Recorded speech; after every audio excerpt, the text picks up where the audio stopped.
सोसताना हसण्याचा प्रश्न होता.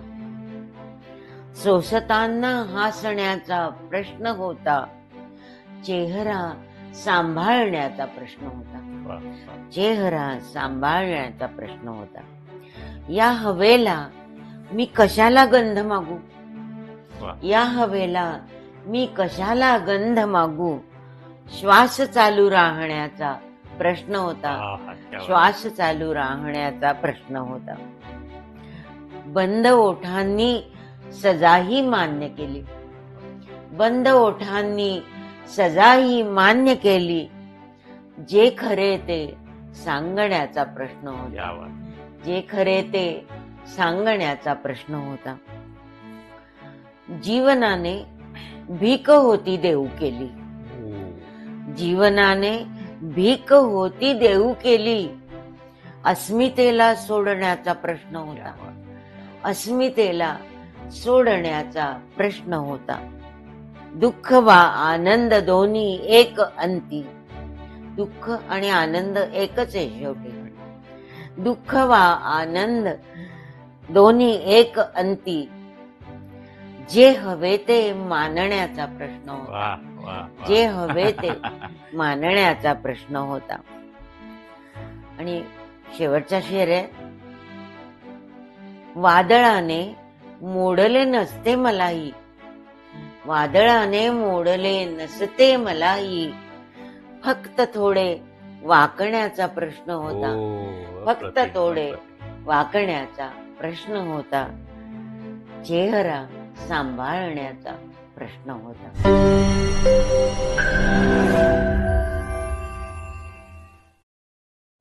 धन्यवाद. अप्रतिम. नमस्कार मित्रांनो, कविता जगणारी माणसाच्या आजच्या नवीन भागामध्ये आपल्या सर्वांचं मनपूर्वक हार्दिक स्वागत. आजच्या या नवीन भागामध्ये आपल्याला अशा पाहुण्या लाभलेल्या आहेत की त्या आत्ताच्या महाराष्ट्रातील सर्वात तरुण महिला गझलकार आहेत असं म्हणायला हरकत नाही. कारण त्या महाराष्ट्रातील आद्य महिला गझलकार म्हणून त्यांचा नावलौकिक आहे.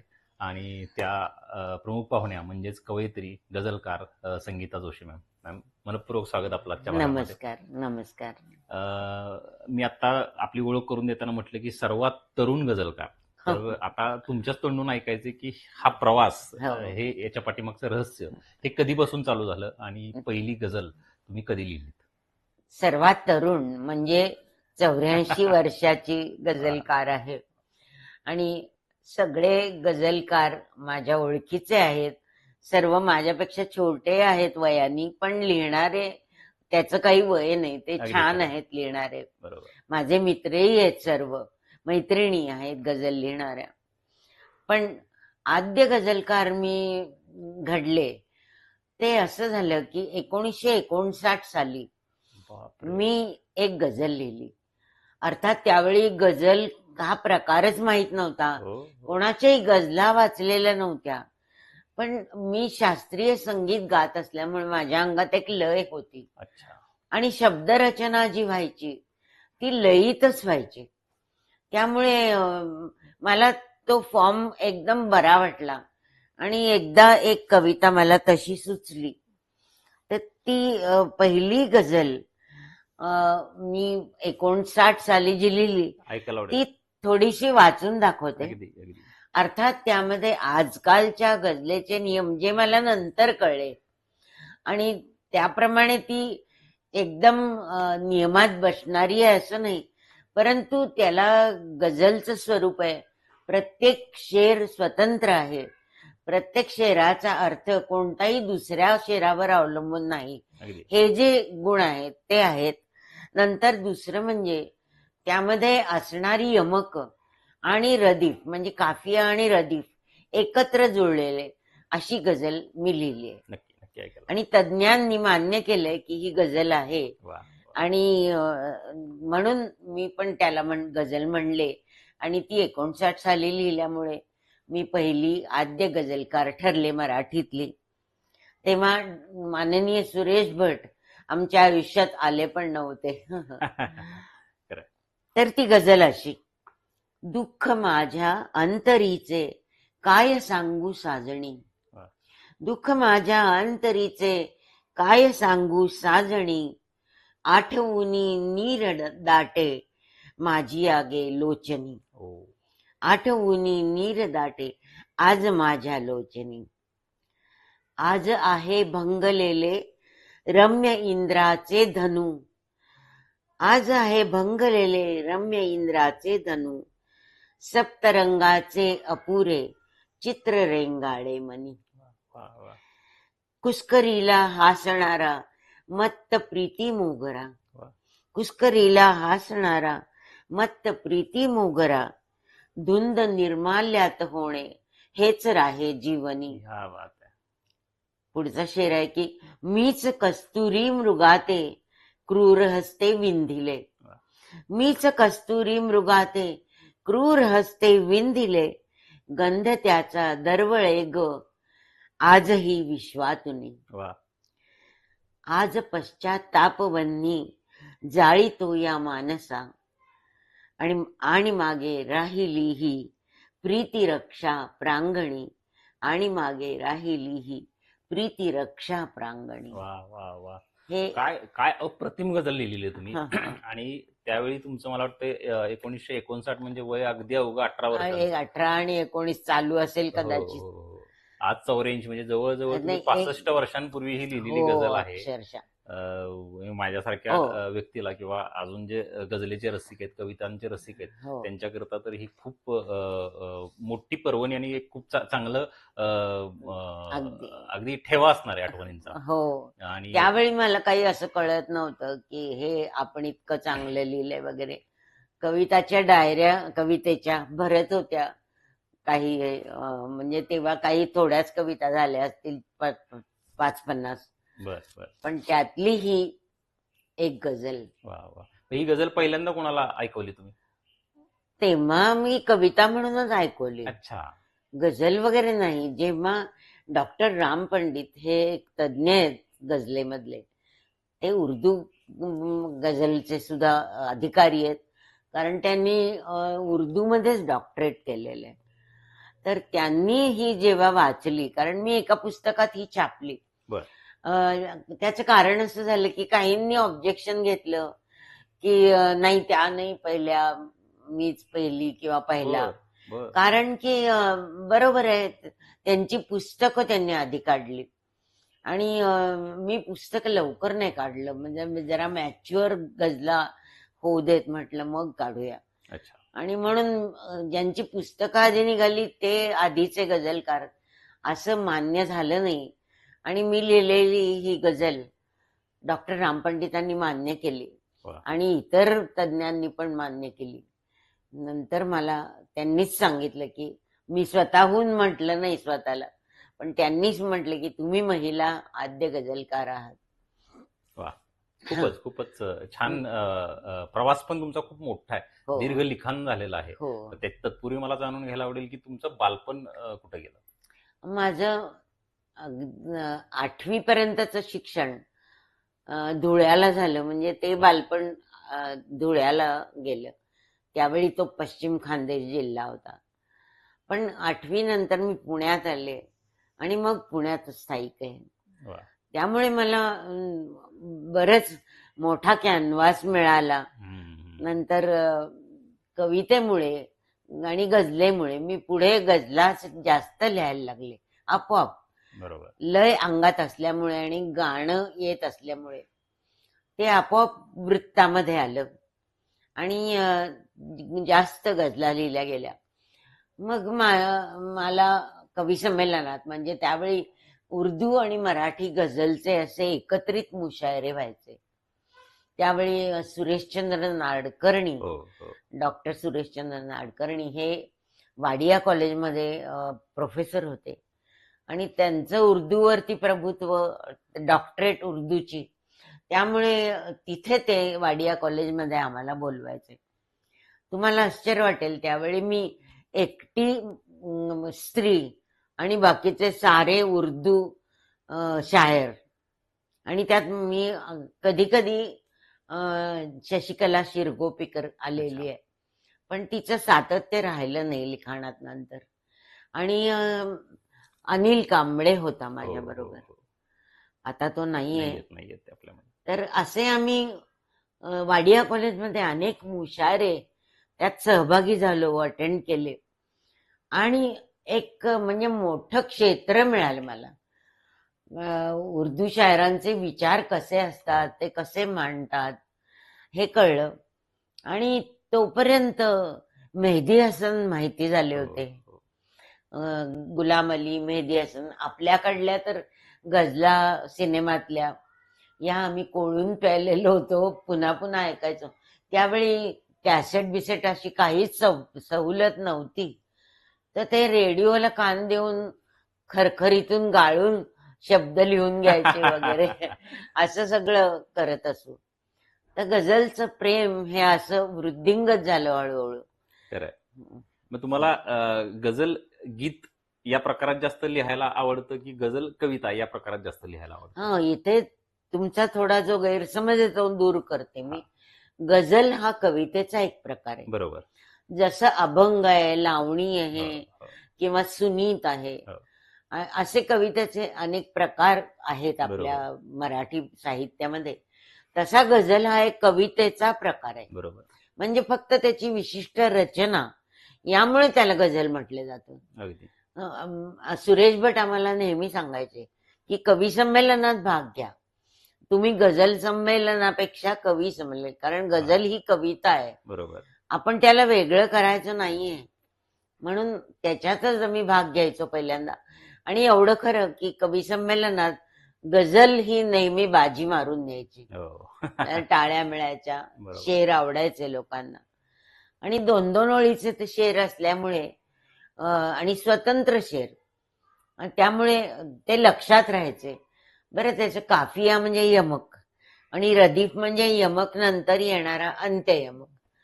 त्यामुळे त्याच्या एका रचनेमुळे ते लक्षात राहायचे बरोबर श्रोत्यांच्या. इथे आत्ता जी मी गझल वाचली त्यात की सोसताना हसण्याचा प्रश्न होता, तुम्ही बघितलं प्रश्न होता हे सगळीकडे आलं. बरोबर. आणि त्याच्या आधी जो आला हसण्याचा, चेहरा सांभाळण्याचा, नंतर जे खरे ते सांगण्याचा, हसण्याचा, सांगण्याचा, हे जे ण्याचा, हे मी पाळलं, बरोबर. ते यमक आहे. यमक आहे. बरोबर. आणि प्रश्न होता हे सगळीकडे रिपीट झालंय दुसऱ्या ओळीत, बरोबर. तर तो रदीफ आहे. अगदी खरं. या टर्म्स आपण तशाच मान्य केल्यात उर्दूतल्या. अर्थात त्याला मराठी पर्याय आहेत, यमक आणि अंत्ययमक, ते सुद्धा रूढ आहेत. बरोबर. तर एक विशिष्ट काफियाची अशी हे पद्धत असल्यामुळे आणि रदीफ रिपीट होतो हे असल्यामुळे प्रेक्षकांना आणि श्रोत्यांना ते आवडतं. अगदी अगदी अगदी. आणि मग आता मराठी गझल लिहिता लिहिता तुम्ही उर्दू गझल लिहिण्याचा कधी प्रयत्न केला? कारण त्याच्यावरती पण तुमची पुस्तकं प्रकाशित झालेली आहेत. हो. उर्दू हे मुळात मला खूप आवडायचं आणि गझल म्हटलं की उर्दू भाषा ही आलीच, कारण पहिल्या उर्दूमधनच नंतर गझल आपल्याकडे आली, ती रचना. आणि आम्ही मुशायरे केले म्हटलं वाडिया कॉलेजमध्ये, तिथेही खूप उर्दू शायर होते. तर त्यांच्यामुळे उर्दूचं मला आवड होती. त्यामुळे नंतर पुढे पुढे मी एक शिक्षक ठेवले आणि प्राथमिक शिक्षक होते ते शाळेचे, पण तेच माझे उर्दूचे गुरु आहेत, सादिक सय्यद म्हणून. आणि त्यांच्यामुळे मला लिपी वाचता यायला लागली आणि त्यामुळे उर्दू गझल पुरतं तरी मी काय आत्मसात केलं. आणि तुम्ही मला मगाशी विचारलं की तुम्हाला कवितेनी काय दिलं, गझलनी काय दिलं, तर मी म्हणेन मला पुरस्कार वगैरे मिळाले ते जाऊ दे, पण सर्वात मोठा पुरस्कार हा की अत्यंत जवळची माणसं दिली, कवी जवळचे दिले, उर्दू भाषेचं प्रेम दिलं आणि त्याच्यामुळे माझ्या घरात उर्दू आली. याचा विशेष म्हणजे की माझा मुलगा राजेंद्र जोशी किंवा अभिजित पण म्हणतो आम्ही त्याला, तर त्याने उर्दू आत्मसात केली, त्याच्या पुढे जाऊन त्याने पर्शियन आत्मसात केली आणि त्यानंतर अरबी शिकला. वा. आज तो पुण्यातला पर्शियन, अरबी, उर्दूचा अधिकारी मानला जातो. म्हणजे भारत इतिहास संशोधक मंडळामध्ये जे पर्शियन मधले कागद वगैरे येतात अच्छा. ते वाचणारा तो एक अथॉरिटी आहे. भारत इतिहास संशोधन मंडळाशी तो निगडित आहे. तर ह्या मोठा पुरस्कार मला मिळाला. Great great. मुळात तो इंजिनियर आणि नंतर हे सगळं भाषेचं समृद्ध दालन आमच्या घरात उघडलं गेलं. वा वा. खूपच खूपच गोड अनुभव आणि गोड आठवणी आहेत तुमच्या Yes, या सगळ्या yes, yes. उर्दू भाषेविषयी, पर्शियन भाषेविषयी. हो, आणि मग तुमचे उर्दू शायर कोणते आहेत आवडते? आवडते. हा. साहिर लुधियानवी हा माझा वा. खूप आवडता शायर आहे. तसे आणखी खूप सांगता येतील. म्हणजे नासिर काझमी वा. हा माझा उर्दूतला आवडता कवी. पण बाकीचे सुद्धा म्हणजे फिराक गोरखपुरी, जुने सगळे शायर, त्यांची सगळ्यांची पुस्तकं माझ्याकडे आहेत. वा. नंतर आता अगदी मला तोंडावर नावं आठवत नाहीयेत कारण वयानुसार मला जरा आठवण हे झालीये. पण खूप सगळे मिर्झा शा- गालिब तर आणि हो. या सगळ्यांवर मी लेख लिहिलेत. काय सांगता? हो. ते सगळे प्रकाशित असतील लेख? हो, सगळे प्रकाशित आहेत. वा, वा. दिवाळी अंकात लिहिलेत. नंतर काही त्याची पुस्तकं निघाली आहेत माझी. ही जी 2 पुस्तकं आहेत, हो, हो. उर्दू शायरीचा आस्वाद, हो हो हो. तर ही 2 पुस्तकं उर्दू शायरी, वेगवेगळे शायर, त्यांची शायरी याच्यावरती मी बरंच काम केलंय. वा. आणि ते बरीच पॉप्युलर झाली आहेत ती पुस्तकं. खूप छान. पण आता तुम्ही तसं बघायला गेलं तर शिक्षकी पेशा हम्म. आणि शिक्षकी पेशेला कविता ही जवळची असते. हो परंतु तुम्ही ज्या विषयांना शिकवत होता हो ते विषय पण एकदम कॉन्ट्रास्ट होते, म्हणजे हो. पूर्ण वेगळे विषय होते. हो बरोबर. गणित आणि सायन्स असे बरोबर. 2 विषय तुम्ही शिकवायचा हो आणि तरीही हे साहित्य तुम्ही जपलं, त्याच्यावरती मनापासून प्रेम केलं. ते हो एवढ्या दीर्घ काळापर्यंत तुम्ही आजपर्यंत लिखाण करताय, तर हो. त्याविषयी ही कसरत, तारेवरची कसरत तुम्ही कशी सांभाळली? कदाचित शिक्षिका असल्यामुळे ना दरवेळी काहीतरी शिकावं, नवीन हे करावं असं वाटत असतं आपल्याला सुद्धा शिक्षक असताना. तर तेव्हा शोध घ्यायचा की चांगले कवी आणखी कोण आहेत. आता निदा पाजली अलीकडचे म्हणजे, हो. आणि असे सगळ्यांवर मी लेख लिहिले. आणि त्या अलीकडे आता म्हणजे अंक यायचा आहे अजून, मी आशुतोष राणांवर लेख लिहिलाय. वा. खूप सुंदर कवी आहेत ते. हो. आता कुमार विश्वासवर पण लिहायचा विचार आहे माझा. तर आशुतोष राणा हा खरं तर सिनेमातला विलन, हो पण त्याचं साहित्यिक जे स्थान आहे ते इतकं मोठं आहे. हो हो. अतिशय सुंदर हिंदी भाषा आणि हिंदीवर प्रभुत्व आणि कविता तर अप्रतिम, काय सादरीकरण फारच पण काय अप्रतिम. अप्रतिम अगदी असतं. सादरीकरण सुद्धा. आणि तो पहिला कवी असा मी बघितला की जो इतरांच्या कविता मैफलीत ऐकवतो. वा. रामधारी सिंह दिनकर, नंतर आलोक श्रीवास्तव असे जे हिंदीतले दिग्गज कवी आहेत त्यांच्या कविता ते सादर करतात, आशुतोष राणा. हो हो. आणि त्यांनी दुश्मन मध्ये विलनचं खूप छान काम केलं होतं. काजोल ज्यामध्ये आहे हो हो. त्यामध्ये बाकी काही लक्षात राहिलं नाही. फक्त प्रत्येक जण विचारायचा हा नवा विलन कोण, इतकं त्यांच्याबद्दल कुतूहल निर्माण झालं. म्हणून त्यांना पहिल्याच फिल्मला त्यांचं अवॉर्ड पण मिळालं. म्हणून ते म्हणतात इतरांना जे दोस्तांनी दिलं ते मला दुश्मननी दिलं. वा वा वा. किती तर भारी. हो. आणि सध्या मी त्यांच्यावर लिहिलं असं माझं अलीकडे शोध चालू आहे. पण वाचन कवितांचं नेहमीच म्हणजे हो ना. हो. नंतर हिंदीचे कवी ज्यांचा हा एक शेर आहे, कौन कहता है आकाश में सुराख नहीं हो सकता. हो. आकाशाला बोक पाडू शकत नाही आपण असं कोण म्हणतं. कौन कहता है आकाश में सुराख हो नहीं सकता, एक पत्थर तो तबीयत से उछालो यारो, एक पत्थर तो तबीयत से उछालो यारो. हे कवी. आणि त्या एका शेराने ते प्रसिद्ध झाले, पण त्यांचं पुस्तक इतकं सुंदर आहे. की प्रत्येक वाचत राहावं आणि त्याच्यावर चिंतन करत राहावं. मला वाटतं चांगले कवी, आपले बालकवी सुद्धा हो. इतक्या लहान वयात गेले. तसेच हे सुद्धा कवी अगदी लहान वयात म्हणजे 40च्या आसपास गेले. हो. नाही तर त्यांनी अजून खूप छान लिहिलं असतं. अगदी खरं, अगदी खरं. तर माझ्या हिंदी, मराठी सगळ्या कवितांचं वाचन वेळोवेळी आहे. आणि आणखी एक मलाच पुरस्कार मिळालाय, म्हणजे माझी नात देवी काळजीचं नाव, ती इंग्रजीमध्ये कविता करते आता. वाह! क्या बात म्हणजे माझं कवितेचे लोण तिच्याकडे आले. वाह! आणि ती इंग्लिशमध्ये शिकल्यामुळे ती इंग्लिश कविता करते, पण विचार इतके छान मांडते. मला कौतुक वाटतं. आम्हाला नंतर त्यांची मुलाखत घेण्याची संधी मिळेल. हो, हो. तर ते सुद्धा एक मुलगा सगळ्याचा म्हणजे इंजिनियर असून इतर भाषा शिकला आणि ती सुद्धा MSc आणि आता मेडिकल जर्नलच्या एका नोकरीत आहे, पण ती इंग्रजीत कविता करते. वाह! खूपच छान. आता वयाच्या 84व्या वर्षी तुम्हाला जसं शरीर थकवतं, तशी कविता लिहिताना थकवते का?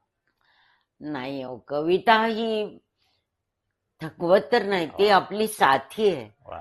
एका कवितेमध्ये मी असं म्हटलंय, आता प्रत्येक शब्द नाही आठवणार, पण थोडं नुसतं सांगते की एकदा एक कविता.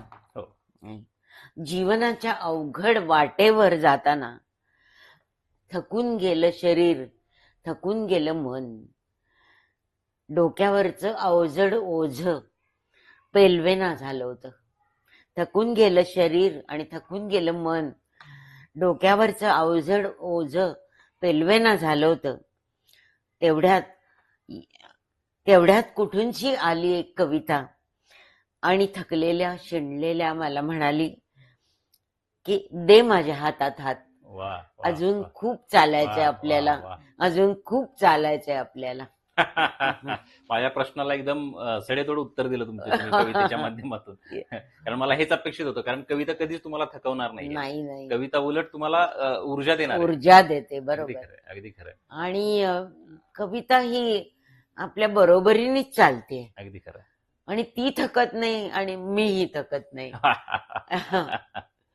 किती छान. आणि आजपर्यंतचा मिळालेला सगळ्यात उत्कृष्ट पुरस्कार तुम्हाला कोणता वाटतो? कारण तुम्ही एवढं जग फिरलेलं आहे, एवढा भारत पालथा घातलाय. हो, अनेक कवी संमेलनाचे किंवा हो. गझल संमेलनाचे तुम्ही अध्यक्षस्थान भूषवलेलं आहे. हो. तर त्यात कुठेतरी असा एक पुरस्कार असतो की जो वेगळा वाटला तुम्हाला? पुरस्कार म्हणजे आपण स्टेजवर जातो, भरभरून लोक आपल्याला मान देतात, ॲप्रिशिएट करतात. आपल्या कविता, गझला ऐकण्याची एक हे दाखवतात उत्सुकता आणि त्याप्रमाणे आपली मैफल सजते. खरं समोर असे श्रोते आहेत आणि आपल्याला ऐकतायत. आपण स्टेजवर आहोत आणि या वयात सुद्धा म्हणजे 75 नंतर मीच ठरवलं की आता आपण सहभाग नको घ्यायला, नवीन लोकांना येऊ देत. मी नवीन लोकांना ऐकायला फक्त जायची आणि अजूनही कधी कधी जाते, पण आता प्रकृतीमुळे काही वेळा शक्य होत नाही. तर ते एक म्हणता येईल की पुरस्कार म्हणजे लोकांचं प्रेम. वाह! वाह! सगळे मिळालेले लोक, भोवती असलेले कवी, त्यात उर्दू, मराठी, हिंदी, आणि मला असं वाटतं की मन ब्रॉड झालं त्यामुळे.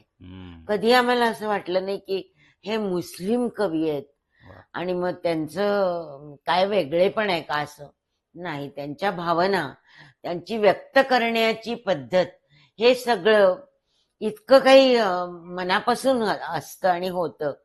तर आम्ही जातीपाती कधी मानल्या नाहीत आणि कधी तुम्हाला आत्ताच सांगितलं की 20-25 उर्दू शायर, बहुतेक मुस्लिम, आणि मी आणि अनिल कांबळे, आम्ही दोघं तिथे हिंदू. आम्हाला कधी भीती वाटली नाही, कधी काही नाही, आणि त्यांनी पण आम्हाला तितक्याच सन्मानाने वागवलं. वा वा. आता तुम्ही बोलताना म्हटलात की व्यक्त होताना किंवा त्या भाषेचा कधी अडसर नाही आला. तर व्यक्त ज्यावेळेस तुम्ही होता, म्हणजे हम्म. तुम्ही अगदी मराठीतून व्यक्त होता किंवा उर्दूतून, त्यावेळेस त्या भावनांना कधी मर्यादा येतात का, किंवा कधी काही अडथळा वाटतो का तुम्हाला व्यक्त होताना हम्म. त्या भाषेतला?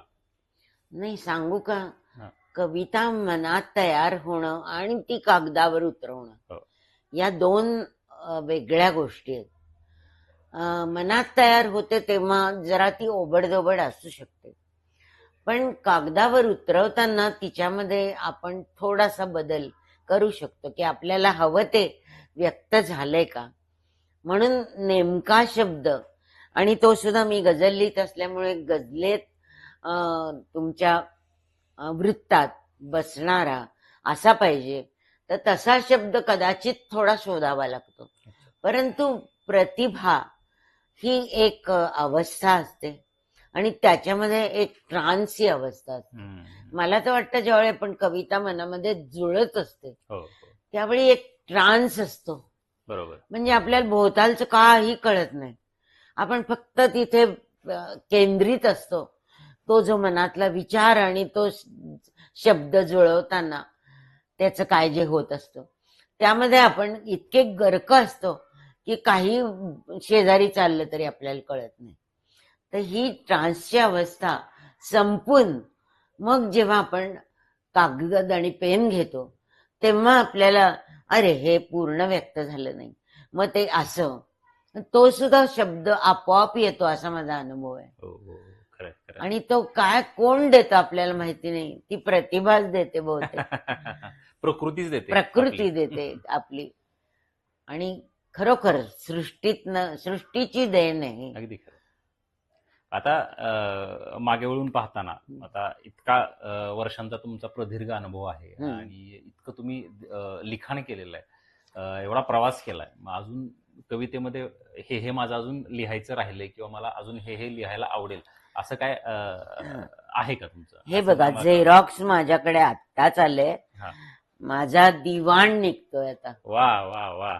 दिवाण ए संगीता. दिवाण ए संगीता म्हणजे नाव जरी उर्दू असलं तरी मराठी गझलेचा दिवाण आहे हा. नक्की. माझाच पहिलाय असं नाही, आधी काही कवींनी, प्रशांत पोरे, मीना शिंदे अशी काही आहेत त्यांनी, किंवा सिराजुद्दीन शिकलगार, त्यांचे दिवाण आलेले आहेत. पण माझाही दिवाण, माझ्या राम पंडित म्हणाले होते, डॉक्टर राम पंडित, की तुम्ही आता दिवाण काढा म्हणून. तर ते माझ्या डोक्यात होतं आणि म्हणून मी दिवाण काढला. आता पुस्तक प्रोसेसमध्ये आहे, आता हे तपासायला आलंय माझ्याकडे आणि तपासून मी दिलं की पुस्तक छापून येईल. तर खूप साऱ्या शुभेच्छा तुम्हाला दिवाण करता, कारण हो. या वयामध्ये अशा गोष्टी करणं हो, ही खूप प्रतिभेची गोष्ट आहे. हो. आणि अजून मला जाता जाता तुम्हाला विचारायला आवडेल की आमच्यासारख्या लोकांना की जे नव्यानं आता लिहायला सुरुवात करतायत, किंवा काही लोकांना आता अजून लिहिण्याची इच्छा आहे परंतु तो मार्ग सापडत नाहीये, हो. त्यांना तुम्ही काय सल्ला द्याल? कारण तुमचा सल्ला हा बहुमोल सल्ला असणार आहे आमच्याकडे. माझं हे एक पुस्तक आहे, छंदोमयी कविता गझल. अच्छा. याच्यामध्ये सगळे छंद दिलेले आहेत आणि गझल कशी लिहावी याचं सुद्धा एक परिशिष्ट आहे, आणि त्याचे नियम वगैरे तर आहेतच, पण मुळात एक लक्षात घ्यायचं की स्वतःला प्रतिभा असल्याशिवाय आणि काहीतरी पात्रता असल्याशिवाय तुम्ही गझल लिहू शकत नाही. कवी म्हणजे काय, मुक्तछंद हल्ली लिहिण्याची खूपच प्रथा झाली होती मध्ये, हल्ली पुन्हा कवी वृत्तांकडे वळलेले. तर ह्या पुस्तकात मी अनेक वृत्त आणि अनेक उदाहरणं दिलेली आहेत. म्हणजे हे पुस्तक तुम्हाला कोरडं वाटणार नाही, मग कुठलंही पान उघडलं की त्याच्यावरती शेर सापडतील आणि ते ऐकून तुम्हाला आनंद मिळेल. आणि याच्यामध्ये जवळजवळ 70-80 कवींचा समावेश केलाय. जुने कवी म्हणजे माधव ज्युलियन तर होतेच, पण भा. तांबे, केशवसूत यांनी सुद्धा वृत्तात लिहिलेल्या कविता या गझलच्या जवळ जाणाऱ्या आहेत. तशी सुद्धा उदाहरणं याच्यात. माधव ज्युलियनचा तुम्ही जो उल्लेख केला तो 1920च्या दशकात त्यांनी तो लिहिण्याचा प्रयत्न केलेला होता. बरोबर. आणि 1936-37 साली त्यांनी छंदोरचना वा. म्हणून पुस्तक काढलं होतं. त्यानंतर माझं हे पुस्तक आलं आणि त्यानंतर बरीच पुस्तकं आली मग अशी. लोकांना वाटलं आपण पण लिहावं. पण हे माझं 15 साली आलेलं पुस्तक, याला खूप डिमांड आहे. नक्की मला या वाचायला आवडेल, म्हणजे हो, मी ते अगदी. घेऊन नक्की वाचेन हो. ते. कारण गझल हा वृत्तमय गझल किंवा हो. त्याचं जे व्याकरण आहे ते हो. खूप छान पद्धतीने तुम्ही त्या अगदी पुस्तकात सांगितलेलं आहे मांडलेलं त्यात. असेल. अगदी Yes. अगदी अगदी रदीफ, काफिया, इवन म्हणजे मराठीतले स्वर कोणते, व्यंजन कोणती, इथपासनं सुरुवात केली आहे. अगदी. खूपच छान, खूपच छान.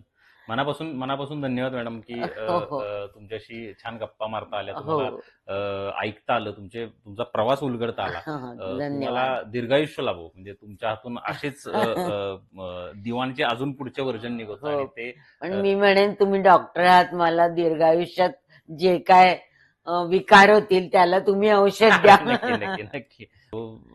तुमचा उपक्रम खूपच छान आहे. कविता सगळ्यांना आवडत असतात. अगदी खरं.